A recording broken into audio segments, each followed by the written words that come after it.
पढ़े लिखे घराने थे और ये करने के लिए उन्होंने मेहनत करना शुरू किया।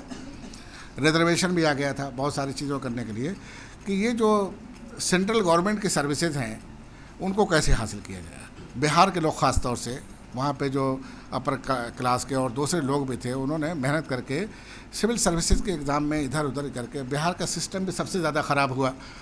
एजुकेशन जयप्रकाश नारायण ने 70s में जो मूवमेंट चलाया उसके नतीजे में बिहार एक तो वैसे चौपट था, जो थोड़ा बहुत सिस्टम वगैरह था वो और चौपट हो गया, टोटली पॉलिटिसाइज हो गया। कोई न मेहनत करता था न पढ़ता था, नतीजा हुआ।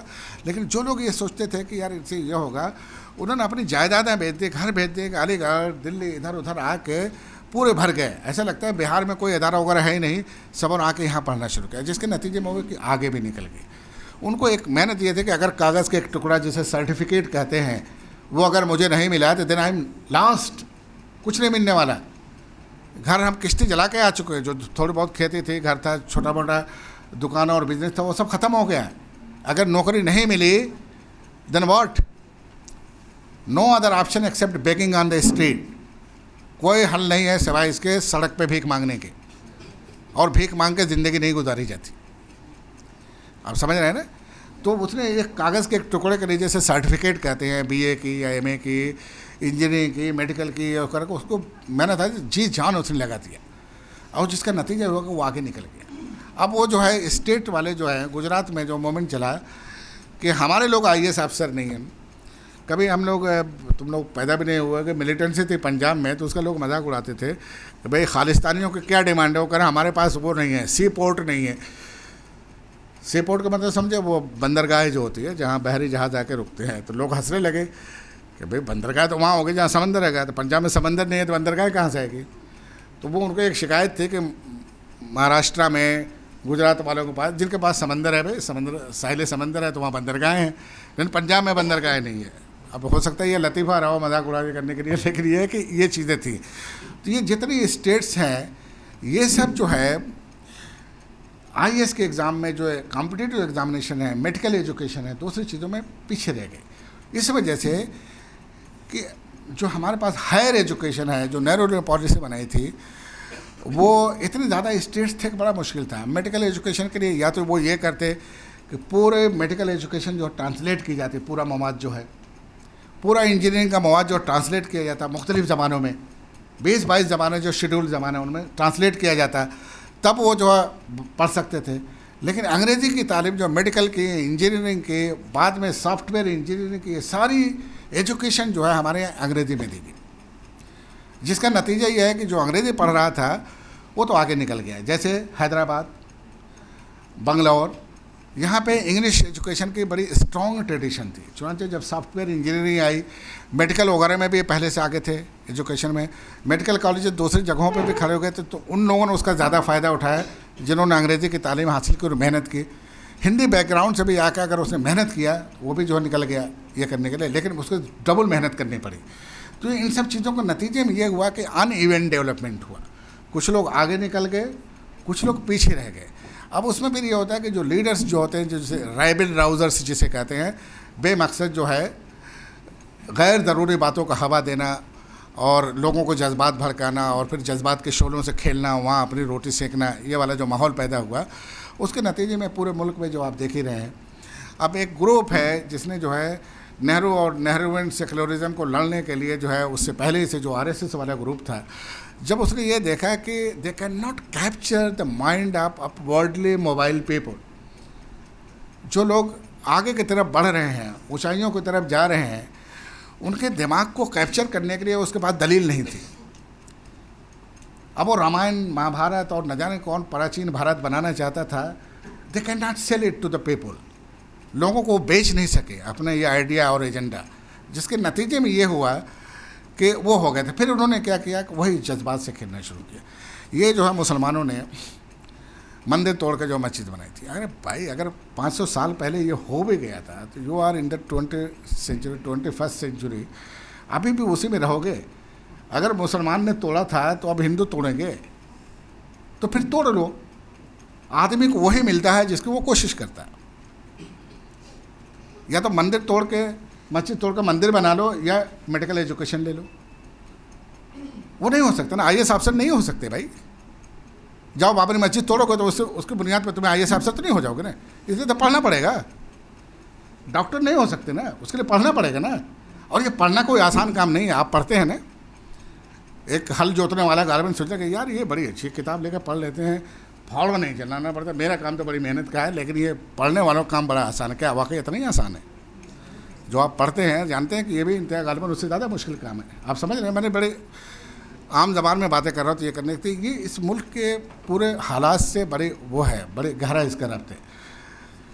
हिंदी स्टेट जो है, हिंदी बोलने वाले बीमारू स्टेट जैसे बोलते हैं, मध्य प्रदेश, राजस्थान, हरियाणा तो उतना नहीं रहा, और ये सारी चीज़ें तो ये करने के लिए है। इसके नतीजे में ये हुआ कि ये इलाके जो पीछे होते चले गए, इसलिए कि हमारी तरजीहात जो थी, जो जिस अंदाज में नेहरू ने या जो भी लीडरशिप थी आज़ादी के बाद की, जिस अंदाज से उसने मुल्क को डेवलप करना चाहा, हम उसके मुताबिक चलने के बजाय हम इनके लोगों के 80-85 जो मेंबर ऑफ पार्लियामेंट थे उनके बुनियाद पे हम मिनिस्टर्स और प्राइम मिनिस्टर तो होते रहे, लेकिन यहाँ के लोगों को जहन को डेवलप नहीं किया।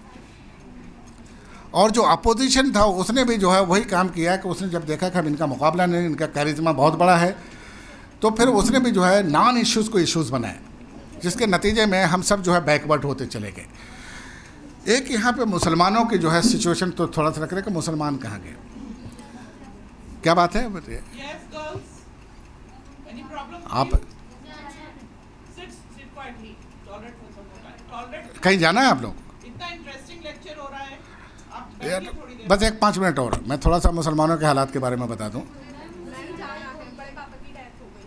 और इन्ना लिल्लाहि व इन्ना इलैहि राजिऊन 147 में बटा, उसके बाद पढ़ा मुसलमानों का सफ़र थोड़ा अलग रहा।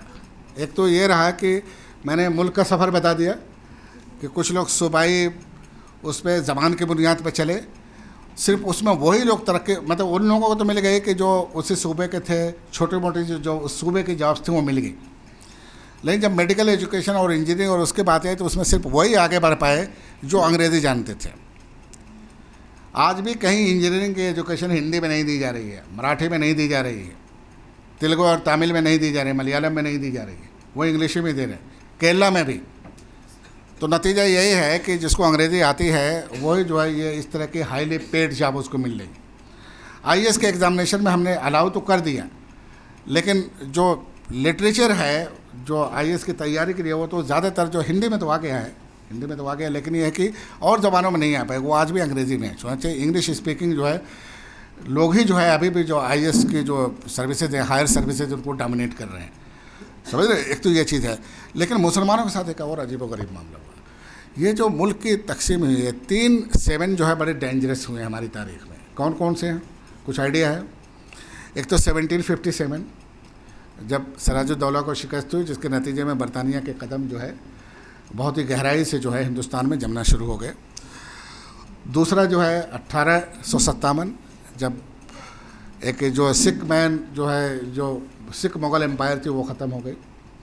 और तीसरा 1947। लोग जो है तारीख़ जब लिखते हैं तो वो ये कहते हैं 1757 को, लेकिन 1857 को कहते हैं ये बहुत बड़ा सानिया था। हम लोग सर सैयद वगैरह वो पढ़ते हैं, लेकिन 1947 इन तीनों 7 में सबसे बड़ा सानिया। आप ये जानते हैं कि जो मुसलमान जो है, जो इस्लाम यहाँ पर आया है मुख्तलिफ़ तरीक़ों से आया है ना, शुमाल में भी आया, उस पर लंबी चौड़ी कहानी हो जाएगी उसी करने के लिए। लेकिन ये जो सरज़मीन है जिसे हिंदुस्तान कहते हैं, सब कॉन्टिनेंट कहते हैं, पेशावर से लेके कलकत्ता तक और पूरा ये ख़ास तौर से जो है नॉर्थर्न इंडिया जो है और साउदर्न इंडिया भी, लेकिन नॉर्दर्न इंडिया जो है, इसने इस्लाम को पिछले 1200 से 1300 सालों में सबसे ज़्यादा फॉलोअर्स दिए हैं, सबसे ज़्यादा। अरब दुनिया से भी ज़्यादा, शुमाली अफ्रीका से भी ज़्यादा, किसी भी पूरा जो ग्लोब हमारा आप सब जानते हैं, यूरोप, अमेरिका, ऑस्ट्रेलिया, एशिया करने के लिए सबसे ज़्यादा फॉलोवर इस्लाम को जो दिए हैं सब कॉन्टिनेंट में दिए हैं। पूरा पाकिस्तान तकरीबन 20 करोड़ की आबादी मुसलमान है, बांग्लादेश 18 करोड़ के करीब और मुसलमान 20 करोड़ के करीब हिंदुस्तान में। ये कितने हो जाते हैं? सब मिला के 60 करोड़। और हम एक ताकत थे, अगर मुल्क न बढ़ता तो आज 85 करोड़ हिंदू होते, 60 करोड़ मुसलमान होते। और वो जो गलतफहमियाँ फैलाई जा रही हैं, ये नहीं होता, बांटा गया। और इल्ज़ाम जिनाह पे रख दिया गया। आज भी जिना आपके यहाँ हो जाता है, हम सब मतलब ऐसा जज्बाती माहौल खड़ा कर दिया जाता है, we can not defend him, और लोग करना भी नहीं चाहते। आज भी आपके यहाँ कश्मीर वगैरह कोई इशू हो गया, मेरे व्यूज़ अलग है, मैं कंट्रोवर्शियल उसमें नहीं जाना चाहता ये करने के लिए, लेकिन है क्या कि हम सब डर गए, डरा दिया गया। वो इस वजह से हो रहा है कि जो एक लीडरशिप होनी चाहिए वो हमारे पास है ही नहीं, हम एकदम बिखर गए। 47 के बाद से जो है हमारा बड़ा बुरा हश्र हुआ ये करने के लिए, और वो बुरा हश्र जो किया गया है वो जानबूझ के किया गया है, इसलिए कि जो यहाँ के लोग थे, जो कांग्रेस की लीडरशिप थी, उन्हें एहसास था कि मुसलमानों में यूनाइट होने और यूनाइट करने के जो उनके दीन में, उनके तारीख़ में, उनके मज़हब में अवामिल ज़्यादा हैं जिनके बुनियाद पर यूनाइट हो सकते हैं। लेकिन जो हिंदू हैं वो मजहबी और तारीख़ी तौर पर जो गलत है। गांधी ने पूरी कोशिश कर डाली हरिजनों को बस्ती में जाके बैठ के खा के पी के कर डाला, कोई आज तक तैयार नहीं हुआ, उन्हें एक्सेप्ट नहीं करते। केरला में सुप्रीम कोर्ट ने फैसला दिया, साबरीमाला या कौन मंदिर है, वहाँ लोग कह रहे हैं कि हम इन मैस सुसाइड करेंगे अगर औरतें मंदिर में दाखिल होंगी। एक मंदिर है जिसमें औरतों के जाने पे पाबंदी है। एक जो अपने मज़हब का उन्हें बहुत ही अच्छी तरह अंदाज़ा था कि मजहबी एतबार से, समाजी एतबार से जो हिंदू समाज है वो समाज है ही नहीं, वो बटा हुआ, बुरी तरह से बटा हुआ। इस हद तक हम मर जाएंगे लेकिन एक औरत को मंदिर में नहीं जाने देंगे, एक दलित को मंदिर में नहीं जाने देंगे। और यही वो तबका था जिसने इस्लाम कबूल किया। आप हिंदू हिस्टोरियन को पढ़िए, जैसे करें हिंदुस्तान में मुसलमान लोग कब ज़्यादा हुए हैं, किसने पढ़ा है? एक तो सल्तनत पीरियड में जो तकरीबन 250 से 300 साल का जो पीरियड है, कुतुबुद्दीन ऐबक से लेके इब्राहिम लोधी तक, ये सल्तनत पीरियड कहलाता है ना। उसके बाद मुग़ल पीरियड, मुग़ल पीरियड में नहीं हुई है। ये जो कहते हैं मुग़लों ने ज़बरदस्त, मुग़लों ने किसी कहाँ किया? मुग़लों ने तो यहाँ के सिस्टम को अडॉप्ट कर लिया था। जब वो आए हैं ये करने के लिए तो एक अजीब व गरीब चीज़ हुई, उन्होंने लाहौर फतेह किया, दिल्ली, फिर आगरा, तो उनको कहा गया कि वो बंगाल तक सब आपका, कहीं जंग ही नहीं लड़नी पड़ी, दौड़ गए लोग, मिल गए ये करने के लिए। वो चंद हज़ार लोग आए थे तो वो उनकी समझ में नहीं आया कि फिर क्या करेंगे। जो उसमें पठान आए थे ख़ास तौर से फ़ौजों के साथ, जो प्यादा फौजी थे वो पठान ज़्यादातर थे, उनके साथ ये हुआ कि उन्होंने कहा भाई अब तो हम आए थे ये करने के लिए, अब शादी ब्याह हमें करना, अब अपने घर जा रहे हैं, वहाँ शादी ब्याह करेंगे। कुतुबुद्दीन ऐबक और जो हुक्मरान था उन सबों को बड़ी परेशानी हो कि अगर ये चले जाएंगे तो ये लंबा चौड़ा, ये तो कह रहे हैं कि सिर्फ आगरा तक नहीं, आगरा से आगे कलकत्ता तक सब आपका है, ये कौन संभालेगा? तो उन्होंने, इससे पहले एक हिंदुस्तान में एक मसला हो गया था कि हिंदुओं का स्टेटस क्या है इस्लाम में। जब मोहम्मद बिन कासिम आया है तो उसने लिख के भेजा था हज्जाज को, हज्जाज ने उसे भेजा था कि भाई हिंदुओं को क्या हम करें, वो ये क्या है, मुशरिक इनको माने या कुछ और माने। इससे पहले ईरान का मसला हल हो चुका था, उनको साहिबीन वगैरह कहा गया था, वो साहिबीन नहीं थे ये करने। वो तो आज तक बहस हो रही है कि वो कहीं ऐसा तो नहीं है कि बुद्ध मत के मानने वाले हैं फलां करने, खैर वो अलग इशू है। लेकिन ये था कि इनका दर्जा क्या है, उस दर्जा बंदी का बड़ा वो था, उसकी वजह से उनका स्टेटस जो है इस्लामी रियासत में तय होता था। तो ये जो हिंदू हैं इनके साथ क्या सलूक किया जाए। जो शाफ़ी उलमा थे वो जो है, जो मक्का के बारे में जो आयतें हैं, जो हदीसें हैं कि मतलब कि मक्का में जो है बुत परस्ती नहीं हो सकती, चुनांचे किसी मुश्रिक को टारगेट नहीं किया जाए। तो उन्होंने ये कहा कि सारे मुसलमानों को जो है, ये सारे हिंदुओं को या तो मुसलमानों में बनाया जाए या इन्हें तह तय कर दिया जाए। नामुमकिन था भाई, ऐसे बेवकूफ़ी की राहें देते थे लोग। 4000 10,000 लोग जो है 1 करोड़ 2 करोड़ लोगों को कैसे मार डालेंगे? अगर वो सब अपनी गर्दन दे भी दे, ठीक है लो मारो, मार देंगे। 4-6 हज़ार लोग, 1,000 लोग, 1 करोड़ लोगों का कत्ल कर लेंगे, मर जाएंगे भाई, मारते मारते मर जाएंगे, हम खुद उन्हें मरने वाले, इतनी ज़्यादा तादाद है ना। तो ये तो गैर अकली एक वो थी। तो फिर हनफी फ़िक़्ह जो हिंदुस्तान में जो उरूज जो उसको मिला, तो हनफी उलमा ने जो है ये इल्तुतमिश के दरबार में कहा कि नहीं, ये जो है ये फ़ैसला तो हो चुका मोहम्मद बिन कासिम के दौर में, जो कुछ उसने लिख के दिया था, उसने ये लिख के दिया था कि वेदों के बारे में मालूम किया कि वहाँ पे तौहीद का तस्वूर है, वेदों में तौहीद का तस्वूर है। तो ये एक खुदा को मानते हैं, लेकिन प्रैक्टिकली जो है ये मुशरिक है, बहुत सारे देवी देवताओं को मानते हैं, लेकिन इंटेलेक्चुअली एक खुदा को मानते हैं। वो वेदों को बुनियाद पर उसने कहा था। दूसरा उसने कहा कि इनके यहाँ उस तरह से हश्र का और हिसाब किताब का तस्वूर नहीं है जो हमारे यहाँ है, लेकिन जज़ा व सज़ा का तस्वूर है। आवागमन को उन्होंने कहा ये जज़ा और सज़ा हुई ना, ये करने के लिए। इन दोनों बुनियाद पे हज्जाज की समझ में नहीं आया, वैसे भी कोई इतना पढ़ा लिखा आदमी नहीं था, एडमिनिस्ट्रेटर था, तो उसने वो ख़त जो है मोहम्मद बिन कासिम का दमिश्क के उलमा के पास भेज दिया और उन लोगों ने पढ़ने के बाद ये फैसला किया गया कि इनको जिस तरह से ईरानियों के साथ सलूक किया गया है वही है कि ये मुशाबहे अहले किताब है, यानी इनके साथ वो सलूक किया जाएगा जो अहले किताब के साथ किया गया। उसमें एक चीज़ ये भी थी कि आप अहले किताब से यानी किताबिया से शादी कर सकते हैं। तो इल्तुतमिश ने जो ये फ़ौजी जो अफ़गानिस्तान जाके शादी करना चाहते थे उनसे ये कहा कि भाई आप वहाँ मत जाओ, इनको बड़ी जायदादें और जागीरें भी मिली थी ये करने के लिए, आप यहीं रह जाओ और यहीं शादियाँ कर लो और हम जो है आपको वो देंगे, क्या नाम है, ज़मीनें देंगे जिससे आप खाएँ पिए करने के लिए। चूँकि ये जो रोहिला पठान और ये सारी चीज़ों वगैरह जो पाए जाते हैं पूरा वेस्टर्न यूपी वगैरह में, ये वही पठान हैं जिन्होंने यहाँ शादियाँ की, जिनके नतीजे में पूरी लोधी सल्तनत कायम हुई बाद में ये करने के लिए है। तो ये उनकी देन है। एक तो हिंदू हिस्टोरियन भी लिखता है हिंदुस्तान में इस्लाम 2 वजहों से फैला। एक तो कन्वर्जन वो कहते हैं कि बाई फोर्स जिसको कहते हैं, हालांकि बाई फोर्स वगैरह नहीं हुआ था, और दूसरे शादियों से, ये भी वो लिखते हैं, मुसलमान भी लिखते हैं और हिंदू भी लिखते हैं, हिस्टोरियन तारीख नवीस जो है लिखते हैं कि शादियों की वजह से बहुत ज़्यादा फैला है। उन्होंने हिंदू औरतों से शादियाँ की, बाद में आरएसएस वाले प्रोपेगेंडा करते हैं कि चार्चर करते हैं, क्या ऐसा मुमकिन है? एक मौजज़ा है, लिविंग कंटिन्यूस मौजज़ा है वो इंसानों की आबादी, बगैर किसी प्लानिंग की, अल्लाह ताला की प्लानिंग है, वो 50-50% है। मैं और आप प्लान नहीं करते। अब तो टेक्नोलॉजी आ भी गई है, उसका गलत ही फ़ायदा उठाया जा रहा है कि औरतों को, बेटियाँ होती हैं उनको मार दिया जाता है, फिटेस में मार देते हैं करने के लिए, हिंदुस्तान में और कहीं नहीं है करने के लिए। लेकिन ये एक अल्लाह ताला के कुदरत का मौजज़ा है। जब से ये दुनिया पैदा हुई है खुद ब खुद जो है ये रेशियो जो है बना हुआ है। आप देख रहे हैं किसी के 9 बेटियाँ, एक भी बेटा नहीं है, किसी के 9 बेटे, एक बेटी भी नहीं, या ये है। लेकिन एक अजीब व गरीब कुदरत का निज़ाम है कि ये खुद ब खुद जो ये है, अगर मुसलमान जो 1/5 हैं मान लीजिए, अगर वो 4 शादियाँ करेंगे तो बकिया दुनिया के पास तो कोई औरत बचेगी नहीं शादी करने के लिए। अगर सारे मुसलमान 4 शादी कर लेंगे तो जितने गैर मुस्लिम वो भी हमारी निकाय में होगी, गैर मुस्लिमों को शादी करने का मौका ही नहीं मिलेगा। तो एक झूठ है, इतना बड़ा प्रोपेगेंडा और ये सब वगैरह किया जाते हैं। हम लोग छोटी छोटी ये जिससे कहते हैं ना प्रैक्टिकल विजडम नहीं इस्तेमाल करते, नतीजा ये होता है कि ये इस तरह की चीज़ें। तो ये तकसीम के नतीजे में हमारे साथ ये हुआ कि एक माहौल बना दिया गया। नतीजा 2 चीज़ें जो ख़ासतौर से हुई, बहुत मुख्तसर का बड़ी लंबी गुफ्तगू हो गई, कि एक तो यह है कि हमारी मईशत जो है, जैसे हम दिल्ली से बाहर निकले, ये ऑफिशियल रिकॉर्ड है कि 30,000 लोग दिल्ली में मारे गए, सिर्फ दिल्ली शहर में। कलकत्ता में जो मारे गए, गांधी जी ने भूख हड़ताल की, वहाँ और ज़्यादा मारे गए थे, कोई रिकॉर्ड नहीं है। लेकिन उसके नतीजे में ये हुआ कि जो ज़मींदार थे, ये फरीदाबाद से लेकर लाहौर तक जो ज़मीनें थी वो मुसलमानों के पास थी। ज़मींदार ज़्यादातर मुसलमान थे, कुछ सरदार थे जो करने के लिए, और पहला हमला इन पे किया गया, समझ रहे हैं, करने के ये भगा दिए जाए करने के। जो ट्रांसपोर्ट सिस्टम था प्राइवेट था, वो भी वेस्टर्न यूपी का पूरा जो मुसलमानों के पास था।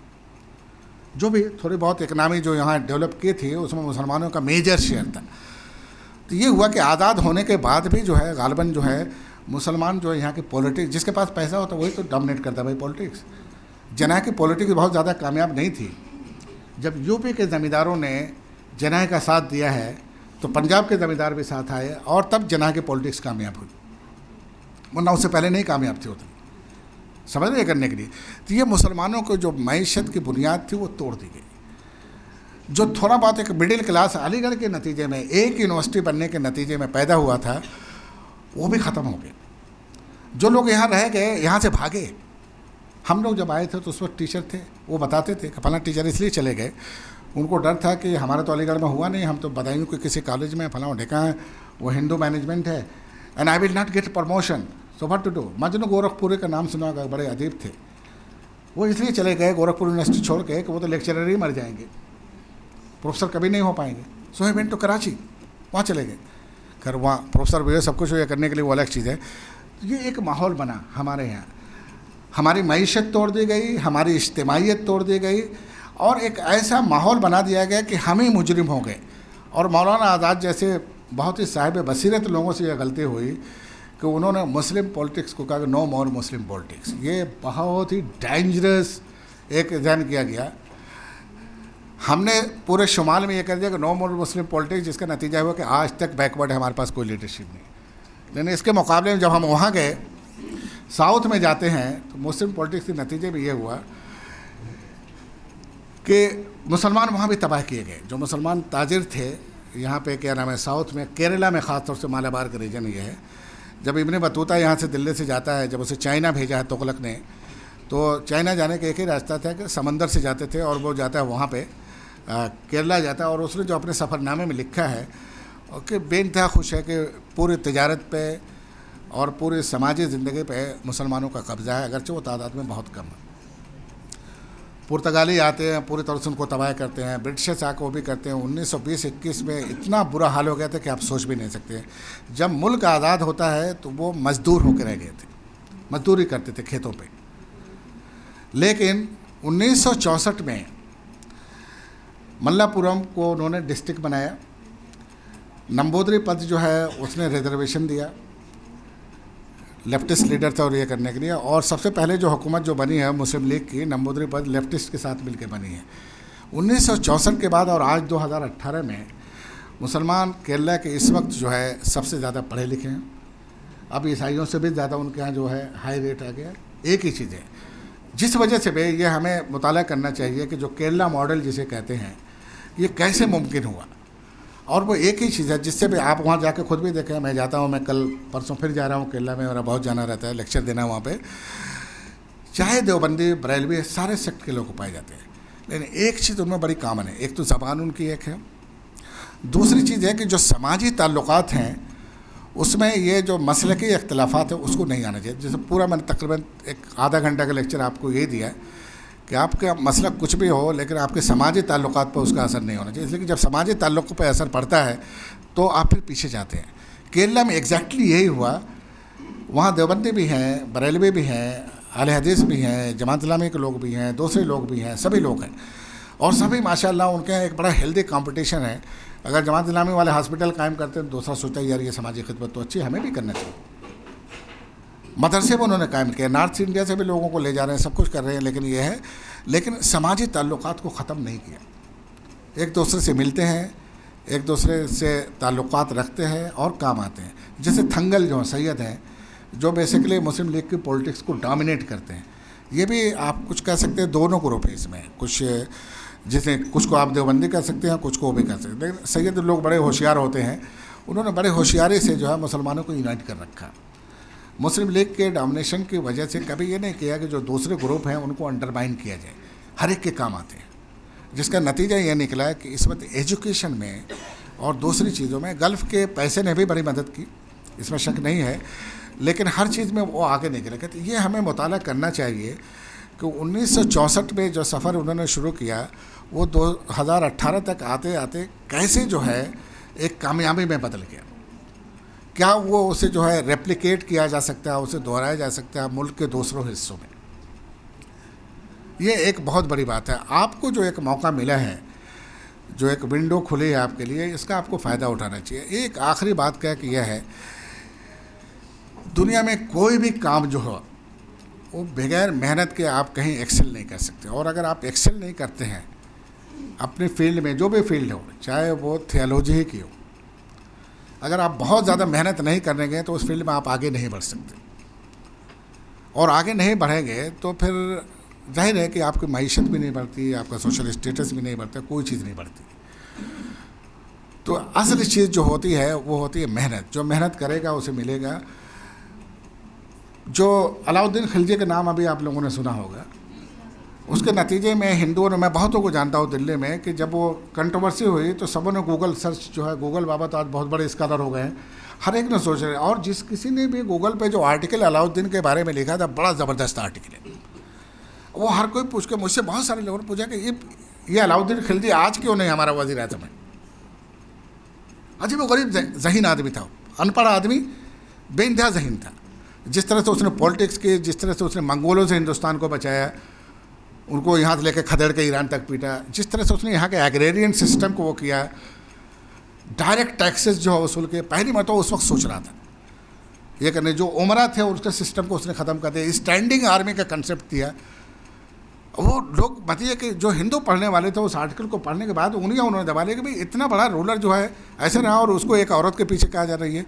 यार जो आदमी जो है अपनी ज़िंदगी के 24-25 सालों में घोड़े के पीठ पर बैठा रहा हो, उसे एक औरत के बारे में सोचने की कब फुर्सत मिलती है?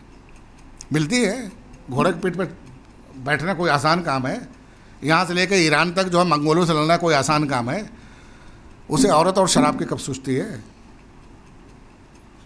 ये अजीबोगरीब चीज़, मतलब ये मुझसे हिंदुओं ने कहा कि भाई ये सब झूठ है, और यही कहा है कि जो आदमी इतनी ज़बरदस्त जंगें लड़ रहा है उसको कब फुर्सत हो रही किसी पद्मावत के लिए जो हमारे, ये इम्पॉसिबल है, नहीं हो सकता ये करने के लिए। खैर वो अलग कहानी है। मेरे कहने का मतलब ये है कि मेहनत जो होती है वो हमेशा पे करती है, और ये मेरी आपके लिए आखिरी नसीहत है। अगर मैं नसीहत देने के लायक हूँ तो ये कहिए, मेहनत करेंगे। अब आप लोगों को अगर सवालात हों तो मैं हाजिर हूँ जवाब देने के लिए। Thank you very much for giving a very patient hearing.